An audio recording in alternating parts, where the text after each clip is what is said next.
চাকু বা ছুরিতে ধার দেওয়া নিয়ে চিন্তায় পড়ে গেছেন, বাজারে নিয়ে যেতে হবে ভাবছেন, বা নাইফ শার্পনার বা ছুরিতে ধার দেওয়ার মেশিন কেনার কথা ভাবছেন? কিছুই করতে হবে না, ঘরোয়াভাবে আপনি নিজেই ধারালো করুন ছুরি বা চাকু। হ্যালো এভরিওয়ান, আসসালামু আলাইকুম। নাইফ বা ছুরি প্রতিদিনের কাজে ব্যবহার করে থাকি, তাই কিছুদিন পরে ছুরিতে ধারালো অংশ কিছুটা কমে যায়, ঠিক মতো কাটাকাটিও করা যায় না। তাই এই সমস্যার সমাধান করুন আপনি নিজেই ঘরে বসে।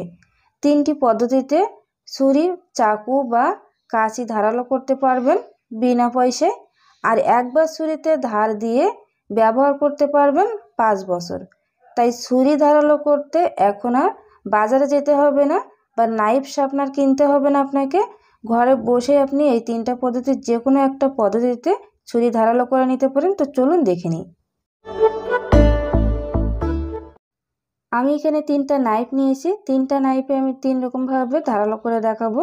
কোনো রকম কিন্তু নাইফ শার্পনার বা ছুরি ধারালো করার যে মেশিন থাকে সেটার প্রয়োজন হবে না। তো ছুরিতে কেমন ধার আছে সেটা বোঝানোর জন্য আমি কিন্তু হাতে এভাবে করে একটু টেনে দেখাচ্ছি। দেখুন, কোনো রকম কিন্তু হাতটা কেটে যাচ্ছে না বা কোনো রকম কিন্তু ব্যথাও পাচ্ছে না। আমি আপনাদেরকে কিন্তু ক্লোজ করে দেখিয়ে দিলাম যে আসলে ছুরিতে কতটা ধারালো আছে বা ধার আছে। আরও ক্লোজ করে দেখানোর জন্য বা ক্লিয়ার করার জন্য আমি কিছুটা কেটেও দেখাবো যে আসলে এটা সহজে কাটে কিনা, এবং ধারালো করার পরে কিভাবে এটা সহজে কেটে যায় সেটাও কিন্তু আমি প্রুফ সহ দেখিয়ে দিব, রিভিউ দিব। তো দেখুন, আমি এখানে 3টা ছুরি দিয়ে আমটা কাটার চেষ্টা করছি। উপরে কিন্তু এভাবে কোনো রকম কিন্তু এটা কাটা যাচ্ছে না, সামান্য একটু উপরে দাগটা পড়তেছে, বাট কোনো রকম কিন্তু কাটা যায় না। এখন একটা লেবুর উপরে দেখুন এভাবে করে আমি যথেষ্ট একটু ভারীভাবে কিন্তু চাপ দিয়ে লেবুটা কাটার চেষ্টা করছি, বাট এটা কিন্তু কাটে না।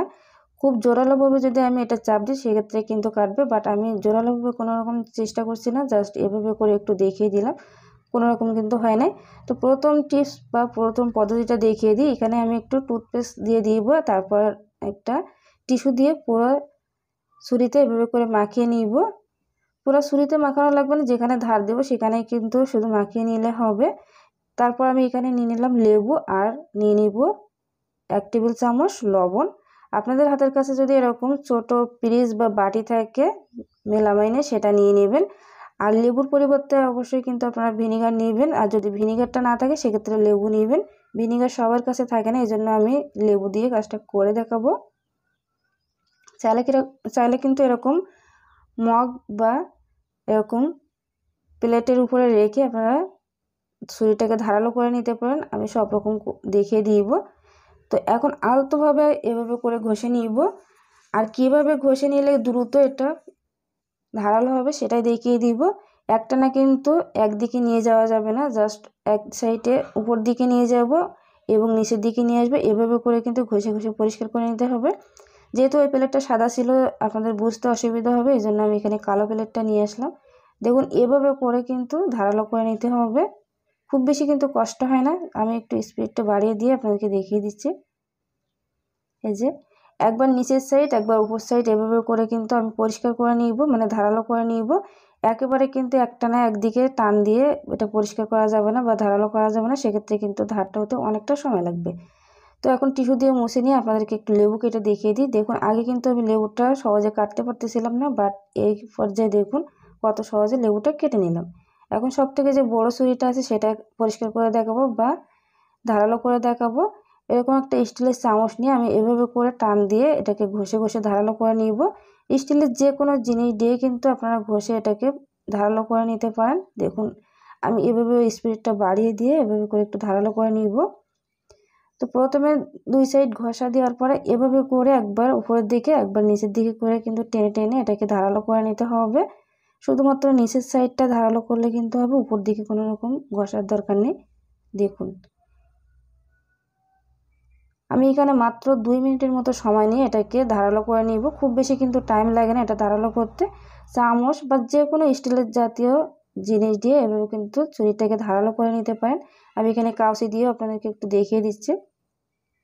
আর যেটাই নেন না কেন একটু পুরুত্ব দেখেই কিন্তু নেবেন, সেক্ষেত্রে কিন্তু ধারটা দ্রুত হয়।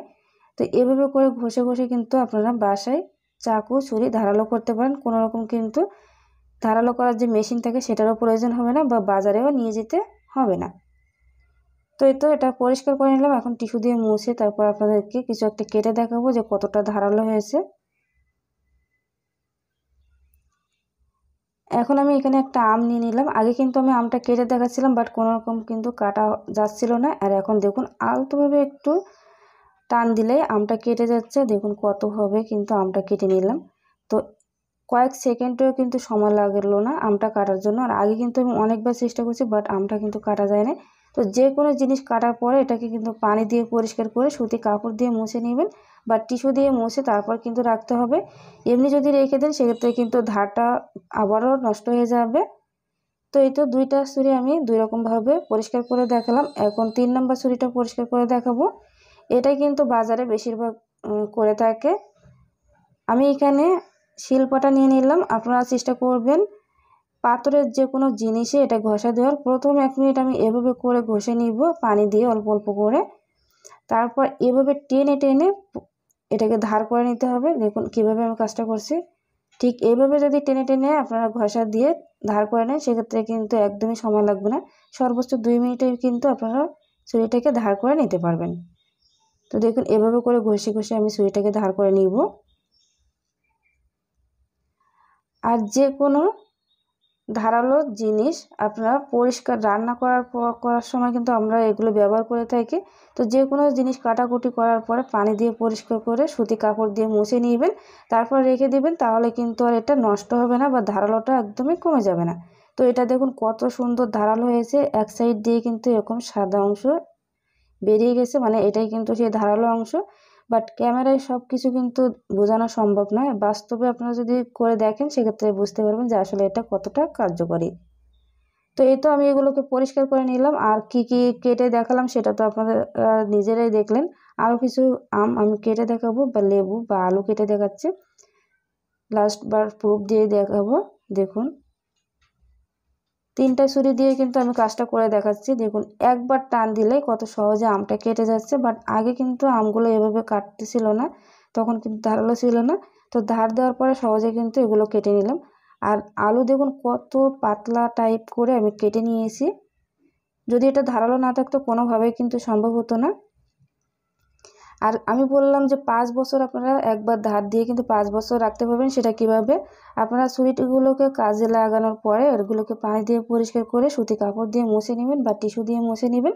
দেন এভাবে একটা ছুরি বা যে কোনো একটা স্টিলের জিনিস দিয়ে এভাবে একটু ঘষা দিয়ে নেবেন বা এরকম সিরামিকের যে পাত্র আছে তাতে একটু ঘষা দিয়ে রেখে দিবেন। তাহলে আপনি যে ধারালো একবার করেছেন ধার দিয়েছেন সেটা কিন্তু আর নষ্ট হবে না, ধারটা কিন্তু থেকেই যাবে। তো প্রতিবার ব্যবহার করার পরে এটা যদি করেন 5 বছরেও কিন্তু নষ্ট হবে না। তো আজকের টিপস ভালো লাগলে অবশ্যই কিন্তু লাইক দিবেন।